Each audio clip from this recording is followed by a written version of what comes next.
My dad was in the Army, military intelligence. He was on Tenson Ute Airport Base. The airport base that he was on was where Agent Orange was literally being spread. He would sit outside and eat his lunch, and it'd be spraying right there, constantly in it. And, obviously he didn't think anything of it. The day after he left, he was there for a year, the Tet Offensive hit, and so all of his friends were gone. My dad never talked about his time in service, and then I started VetComm. It's opened up a connection with him and me, and then to know that I could help not only a Vietnam veteran, but then my own father.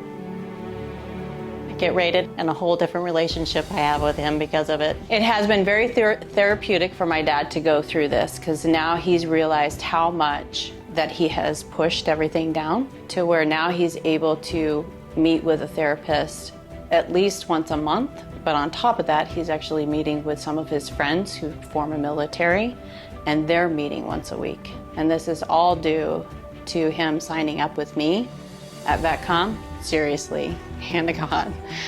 And so now he's able to meet with them. I have helped my father through this statement. If I can make it through helping my father, then I can help anybody, in my opinion. Ankle rolled and it popped. What I do is I get to meet with each veteran that comes along my way and look at their claims of whatever they have filed with the VA. If they've never filed with the VA, then I get to start fresh and figure out what it is that happened to them in service and then how it's affecting them to this day. What I do is I meet with a veteran, whether in person or typically over Zoom, so that way we can look at their claims. We'll log into the VA, look at either what they've done, and if they haven't submitted a claim, it's brand new, which is really nice. I think the biggest crucial thing that VetComm really wants to make sure is that each veteran is getting help, not only from their time in service, but since. So if they are getting help from somebody, whether they're primary care doctor or with the VA, then we want to make sure that that's continued and that they have been rated properly. So going through their claims to just double check that everything decently and in order, so that way we can start building a case.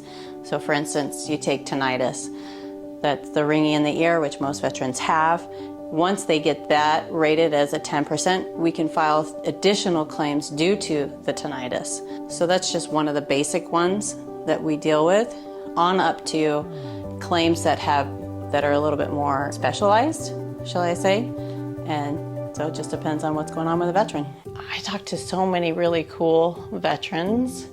We're in a time, in my opinion, where if it's not for what the veterans have done for our country, them rising up and saying no more to this tyranny and the things that are going on, if we don't have their strength, I don't know that we're going to be able to get through. And that's truly the reason why I do what I do, because I really do feel like it's our veterans rising up for such a time as this, leading us the way that we should. And VetComm, in my opinion, is the one business that's really reaching out. There's nothing more that I want to do is help them in everywhere I see. Everywhere I see. I want to help them in any capacity and let them know how much I appreciate who they are and what they've done for our country especially.